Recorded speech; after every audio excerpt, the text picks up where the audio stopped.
बिस्मिल्लाहिर्रहमानिर्रहीम। हज़रत आदम अलैहिस्सलाम की पैदाइश। अल्लाह ताला आलिमुल ग़ैब है, इसे इल्म है कि किसी जगह के लिए कौन सी चीज़ मौज़ून है।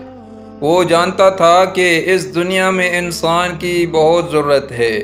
बे इंसान के लिए दुनिया किस काम की, जब कोई इस पर रहने सहने वाला नहीं तो ये बेकार है।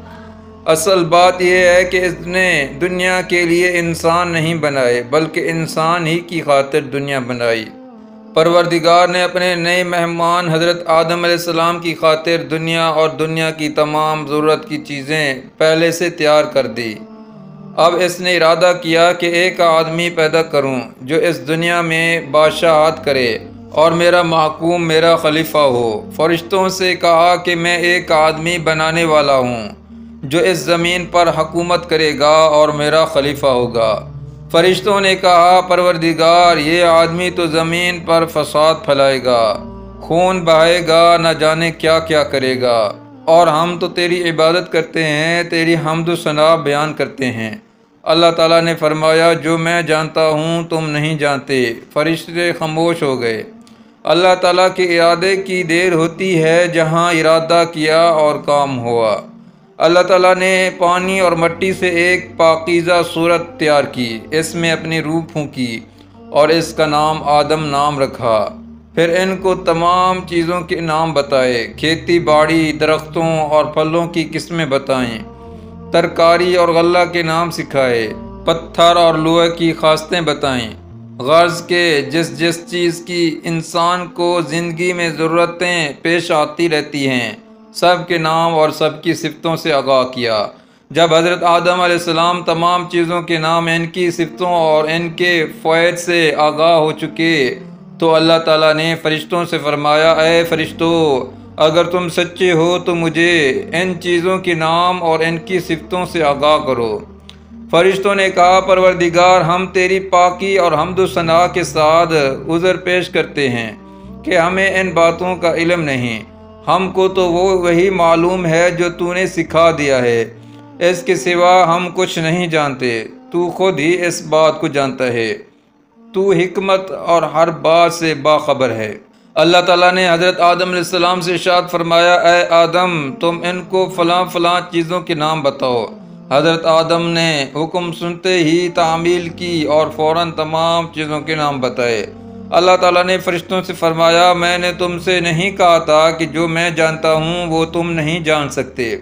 मैं आलिमुल ग़ैब हूँ, आसमान व ज़मीन की ज़ाहिर व पोशीदा बातों और तुम्हारे खुले व छुपे राज़ों से वाकिफ़ हूँ। अल्लाह ताला ने अपने मेहमान की कदर व मंज़िलत बढ़ाने के लिए और इसलिए कि फ़रिश्ते भी समझें कि परवरदिगार रब्बुल आलमीन के खलीफे की क्या हैसियत और कैसी कदर व मंज़िलत है, ये सरफराजी फरमाई कि फ़रिश्तों को हुक्म दिया। हुक्म खुदाबंदी हुआ कि ऐ फ़रिश्तों, आदम को सजदा करो।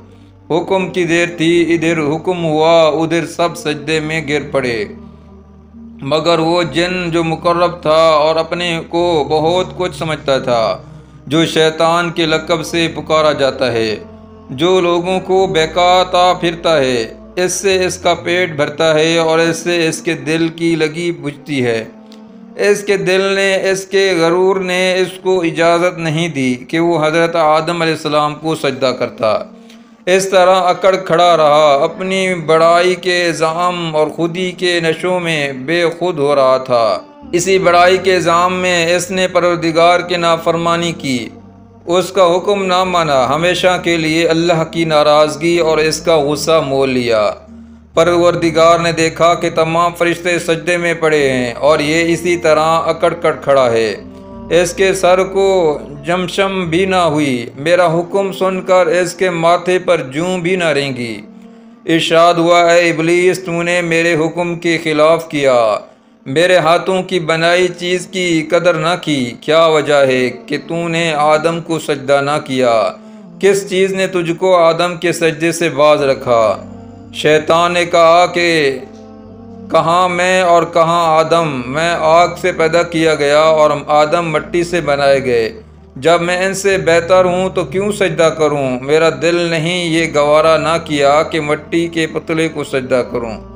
अल्लाह ताला को इब्लीस के तकब्बुर पर बेहद गुस्सा आया और फरमाया, निकल जा, दूर हो, आज से तू रहंदा दरगाह और आज के दिन से क़यामत तक तुझ पर लानत होगी। फिर मुकर्रबीन की फुर्सत से इसका नाम काट के गरवाए शैतान में लिख दिया। इब्लीस मुकर्रबीन की जमात से निकलकर शैतान के गरवा में आया और उनका अफसर बना। इब्लीस ने अल्लाह रब्बुल इज़्ज़त की नाफरमानी की, गुरूर और तकब्बुर में आके सरकशी पर आमादा हो गया। ऐसा खबीसुल नफ्स था कि ना अपने फ़ैल पर नादिम हुआ, ना तौबा की और ना तौबा कैसे करता। गरूर जब इसकी इजाज़त देता, अपने फ़ैल को बुरा समझता तो नादिम होता और तौबा करता।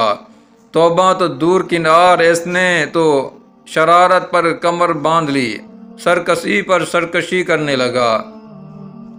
इसने ये पुख्ता इरादा कर लिया कि जिस तरह मेरा अंजाम आदम की बदौलत ख़राब हुआ है, इसी तरह मैं भी इनका अंजाम ख़राब करूँगा। उनको सजदा ना करने की बदौलत मुझको ये सज़ा मिली, अब मैं भी इन्हें चैन से ना बैठने दूंगा। इनको और इनकी औलाद को बहका कर अल्लाह की नाफरमानी में मुब्तला करूँगा। मैं अकेला जहन्नम में नहीं जाऊँगा, इनको भी ले जाऊँगा। ये कैसे मुमकिन है कि वो जन्नत में जाएं, मज़े उड़ाएं, राहत व आराम के साथ ज़िंदगी गुजारें, और मैं दोज़ख में जलूं भुनूं? नहीं, ये नहीं हो सकता। मैं ज़रूर इनसे इंतकाम लूँगा। उनको और उनकी औलाद को बहका कर गुमराह करके अपने दिल की प्यास बुझाऊँगा। इब्लीस का सवाल, परवरदिगार का जवाब। इब्लीस ने कहा, ऐ परवरदिगार, मुझको क़यामत के दिन तक की मोहलत दे दे। अल्लाह ताला ने फरमाया, जा, तुझको मोहलत दे देते हैं।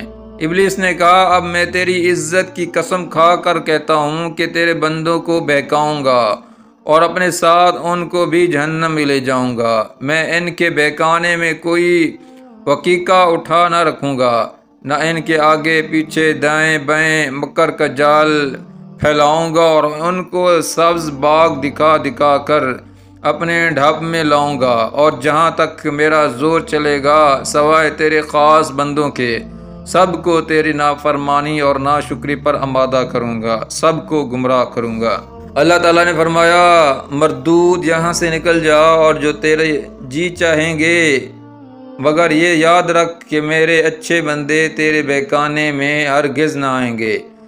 तू अपने मुँह की खाएगा। मैं भी अपनी इज़्ज़त की कसम खा कर कहता हूँ कि तुझको और जो तेरी इत्तबा करेंगे, इन सब को जहन्नम के नज़र कर दूँगा। तुम सबको दोज़ख का कुंदा बनाऊँगा। अल्लाह ताला ने चाहा कि आदम को शैतान की अदावत दिखाएं।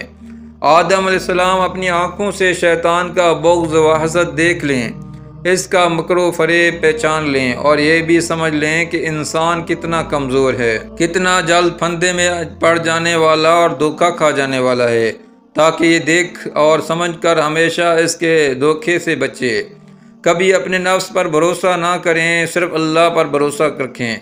अल्लाह ताला ने हज़रत आदम अलैहिस्सलाम से फरमाया, है आदम, तुम और तुम्हारी बीवी जन्नत में जिस जगह चाहो चैन से रहो, खाओ पियो, आराम व राहत और मज़े के साथ ज़िंदगी गुजारो।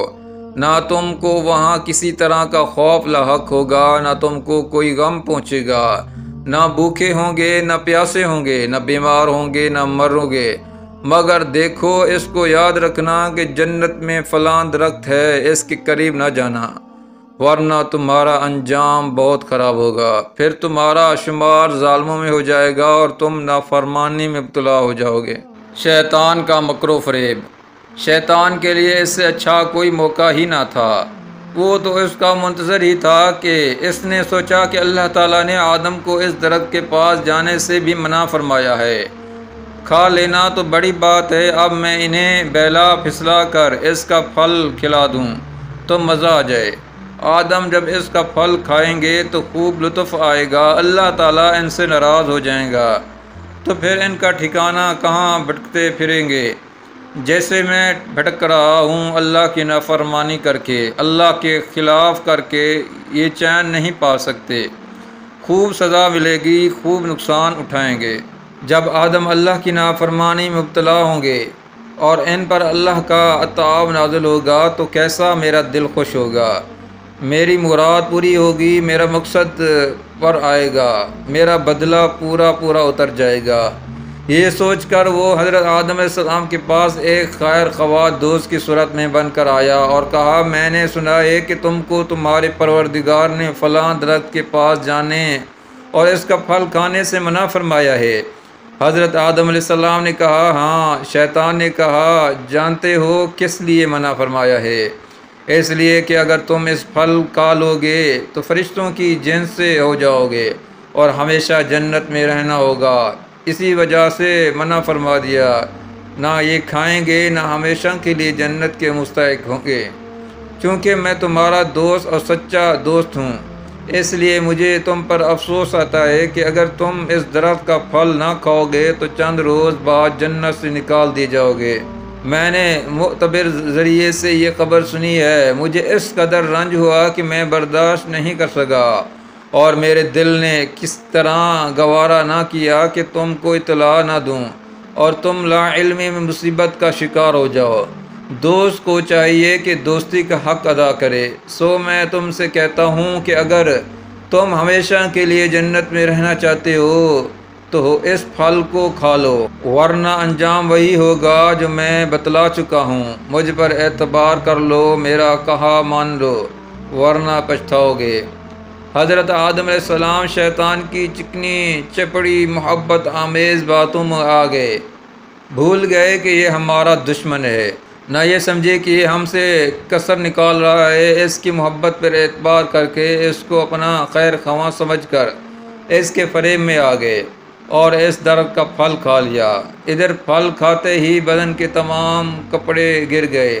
वो शर्म की वजह से घबरा कर बैश के पत्तों से अपना बदन ढांकने लगे और उधर अल्लाह का आताब नाजिल हुआ। फरमाया, ऐ आदम, क्या मैं तुमको नहीं मना किया था कि इस दरख्त के करीब भी न जाना? क्या मैंने तुमसे नहीं बतलाया था कि शैतान तुम्हारा खुला दुश्मन है? इसकी बातों में ना आना, इसके मकरो फरेब से बचना, और तुम सब कुछ भूल कर इसके धोखे में आ गए, मेरा हुक्म के खिलाफ किया। अब तुम सब उतरो, अब ज़मीन ही तुम्हारा ठिकाना है। वही जियोगे, वही मरोगे, वही से दोबारा निकाले जाओगे और एक वक्त मुकर्रर तक तुमको वहीं रहना होगा। अब तुम सब मुखालफत की बुनियाद पर पड़ गए, तुम सब एक दूसरे के दुश्मन होगे। ऐ आदम, तुम्हारी औलाद अगर शरीयत पर अमल करेगी, मेरे हुक्मों पर चलेगी, मेरे भेजे हुए रसूलों पर ईमान लाएगी, उनकी पैरवी करेगी, तो फिर उनको कोई गम ना होगा और शैतान के फंदे में पड़ जाएगा। शैतान की इत्तबा करेगा, मेरे रसूलों और मेरी आयतों को जुटलाएगा, मेरी हिदायत पर अमल ना करेगा तो उसका ठिकाना जहन्नम है और उसमें हमेशा रहेगा। हज़रत आदम अलैहिस्सलाम की परेशानी व पेशमानी। हज़रत आदम अलैहिस्सलाम अपने परवरदिगार की नाराज़गी से बहुत डरे और बहुत परेशान हुए। और भाई, क्यों ना परेशान होते, क्यों ना डरते? अल्लाह की नाराज़गी आसान बात है। और फिर वो अल्लाह के परकुज़िदा बंदे, सच्चे नबी, भला वो क्यों ना परेशान होते? इनके दिल में गुरूर थोड़ा था कि अपने फ़ैल पर नादिम ना होते। नादिम हुए और बहुत नादिम हुए, रोए और बहुत रोए, कहने लगे, रब्बना ज़लमना अनफुसना व इल्लम तग़फ़िर लना व तरहमना लनकूनन्ना मिनल ख़ासिरीन। आए हमारे परवरदिगार, हमने अपनी जान पर बड़ा जुल्म किया। अगर तू माफ़ ना करेगा और रहम ना फरमाएगा तो हम बहुत नुकसान उठाएंगे। अल्लाह ताला ने हज़रत आदम की तौबा कबूल फरमा ली, इनकी ख़ता माफ़ की और इनसे खुश व राज़ी हुआ। जब इब्लीस ने देखा कि मेरा दाव बेकार गया, आदम ने तौबा कर ली और अल्लाह ने उनको तौबा कबूल फरमा ली, उनसे राज़ी हो गया। वो मेरे मकरो फ़रेब से बचकर सही व सालिम निकल गए तो वो फ़रते गज़ब से अंगूरों पर लौटने लगा, हसद और जलन से माही बे आब की तरह तड़पने लगा। कहने लगा, आदम ठहरो, तुम और तुम्हारी बीवी हव्वा मेरे ज़ोर से बचकर निकल गए, तो खैर अब तुम्हारी औलाद से समझूंगा, इनसे कसर निकालूंगा, उनको गुमराह करके अपने दिल के फुफोले फोड़ूंगा। मेरा नाम शैतान नहीं, अगर उनको ना बहकाऊँ खूब खूब गुनाह पर आमादा करूँगा। ऐसे ऐसे सब दिखाऊँगा कि वो मेरे फंदे में आएंगे, बग़ैर ना रहेंगे, मेरी इत्तबा करेंगे। शैतान ये इरादा करके मौके का मुंतज़िर रहा। हाबील व काबिल। हज़रत आदम अलैहिस्सलाम के दो बेटे थे, बड़े का नाम काबिल और छोटे का हाबील। हाबील अल्लाह के नेक बंदे थे, मुत्तकी और परहेज़गार थे। शैतान की दुश्मनी को खूब समझते थे, जानते थे कि वो हमारा दुश्मन है। उसने हमारे बाप को जन्नत से निकलवाया और हमारे साथ भी दुश्मनी में कोई कसर उठा ना रखेगा, इसलिए वो इसके मकरो फ़रेब से बचते रहते थे। काबिल इनके बिल्कुल बरअक्स था। एक दिन हाबील व काबिल ने अल्लाह के लिए कुर्बानी रखी। अल्लाह ताला ने हाबील की कुर्बानी कबूल फरमाई। काबिल ने जो देखा कि अल्लाह ताला ने हाबील की कुर्बानी कबूल फरमाई और मेरी नहीं, तो बस गुस्से में बेताब हो गया। हसद की आग भड़क उठी, जोश गज़ब में अक़ल ठिकाना ना रही।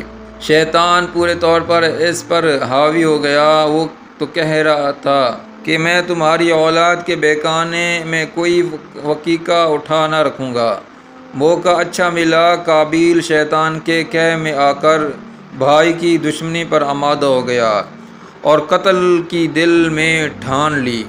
एक दिन हाबील से कहा कि मैं तुमको एक आँख देखना पसंद नहीं करता, मुझे तुमसे दिली नफ़रत है। मैं तुमको जब कत्ल कर दूंगा तब मुझे करार आएगा और मेरा दिल में ठंड पड़ेगी। हाबील ने कहा, मैंने तुम्हारा क्या कसूर है जिसके अवज़ में तुम मेरी जान लोगे? अल्लाह ताला ने मेरे नज़र कबूल फरमाई तो इसमें मेरी क्या ख़ता है? परवरदिगार तो परहेज़गारों और डरने वालों की कुर्बानी कबूल फरमाता है। अगर तुम्हारा इरादा मुझे कत्ल करने का है तो कत्ल कर डालो, तुम्हें घेंगार रहोगे। मेरी बेगुनाही और अपने गुनाह की तुम ज़िम्मेदार होगे। मेरे खूनी न हक़ तुम्हारे सर का होगा।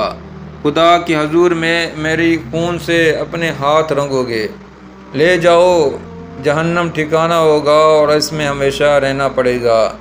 मुझे कत्ल करने की नीयत है तो कत्ल कर दो, मगर मैं इंशाअल्लाह अपने हाथ तुम्हारे खून में ना रंगूँगा, इसलिए कि मुझे डर लगता है। हाबील की शहादत। जब अल्लाह का डर दिल से निकल जाता है और ख्वाहिशात नफसानी पड़ जाती है तो फिर अच्छे बुरे की तमीज़ और अज़ाब व सवाब की फ़िक्र दिल से महू हो जाती है। काबिल का दिल भी ऐसा ही था। इतनी सब बातें भाई ने की लेकिन कोई असर न हुआ, बल्कि जोश गज़ब में और ज़्यादती हुई। गुस्सा और हसद में इजाफ़ा हुआ। नफ्स सरकश ने सिला दी कि जो हो सो हो तो कत्ल कर, आखिरकार कि जो हो सो हो तो कत्ल कर। आखिरकार एक दिन एक पत्थर खींचकर बेगुनाह भाई के सर पर दे मारा। पत्थर के लगते ही इनका काम तमाम हो गया और काबिल के दिल में ठंड पड़ गई। बेचैन दिल बेचैन पा गया। दुनिया में ये पहला कत्ल था जो काबिल के हाथों हुआ।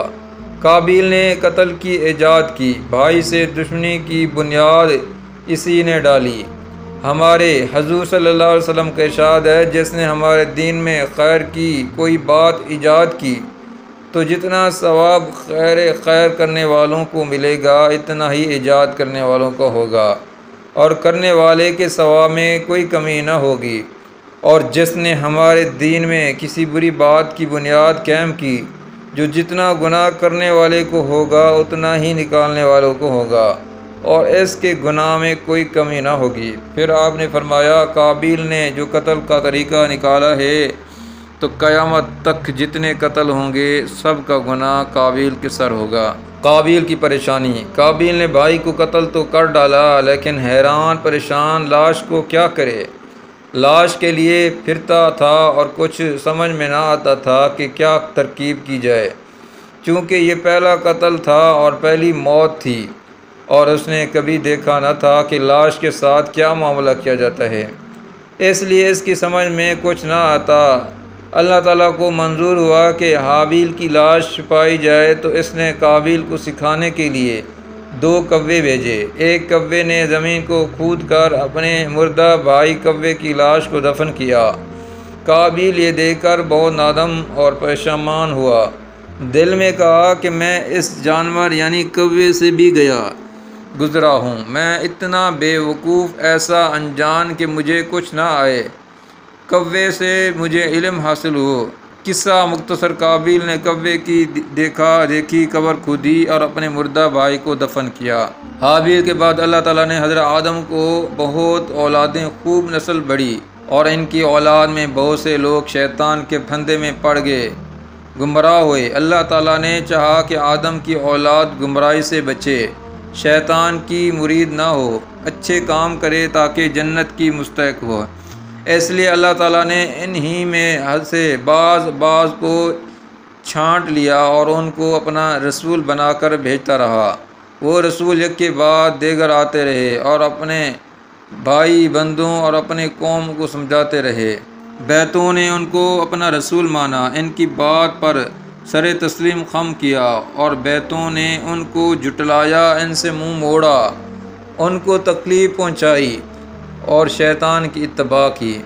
हज़रत आदम अलैहिस्सलाम के औलाद में सबसे पहले नबी हज़रत शीश अलैहिस्सलाम हुए। फिर एक के बाद दीगर पैगम्बर आते रहे और उनको खुदा से डरते और आखिरत का खौफ दिलाते रहे। हज़रत इदरीस अलैहिस्सलाम, हज़रत नूह अलैहिस्सलाम, हज़रत हूद अलैहिस्सलाम, हज़रत सालेह अलैहिस्सलाम, हज़रत लूत अलैहिस्सलाम, हज़रत इब्राहीम अलैहिस्सलाम, हज़रत इस्माइल अलैहिस्सलाम, हज़रत इसहाक़ अलैहिस्सलाम, हज़रत याक़ूब अलैहिस्सलाम, हज़रत यूसुफ़ अलैहिस्सलाम, हज़रत अय्यूब अलैहिस्सलाम, हज़रत दाऊद अलैहिस्सलाम, हज़रत सुलेमान अलैहिस्सलाम, हज़रत ज़करिया अलैहिस्सलाम, हज़रत यहया, हज़रत इलियास अलैहिस्सलाम, हज़रत शुएब अलैहिस्सलाम, हज़रत मूसा अलैहिस्सलाम, हज़रत ईसा अलैहिस्सलाम। ये सिलसिला हमारे हज़ूर सल्लल्लाहु अलैहि वसल्लम ख़ातमुन नबीयीन सय्यदुल मुरसलीन पर जाके ख़त्म हो गया। इनकी तमाम नबियों पर अल्लाह की बेशुमार रहमतें और बरकतें नाजिल हों और अल्लाह की सलामती हो। उन्होंने अपनी कौम के समझाने और राह रास्त पर लाने के लिए कोई वकीका उठा न रखा। मुसीबतें उठाईं, सख्तियाँ बर्दाश्त की, चोटें खाएँ, खून आलूद हो गए, मगर बराबर अल्लाह का पैगाम पहुँचाते रहे, अल्लाह की तरफ दुलाते रहे, नेकी का हुक्म देते रहे, बुराई से रोकते रहे। लेकिन जिनको ईमान लाना था वो ईमान लाए और जिनको शैतानी हरकतें पसंद थी वो शैतान ही के मुरीद बने रहे। हज़रत आदम अलैहिस्सलाम पर अल्लाह की बेशुमार रहमतें और बरकतें नाजिल हों। वो दुनिया में 1000 साल के करीब रहे, कुछ कम 1000 साल के बाद वफ़ात पाई और असल ठिकाना पर जाके मकाम किया। इनके बाद हज़रत शीश अलैहिस्सलाम इनके खलीफा हुए।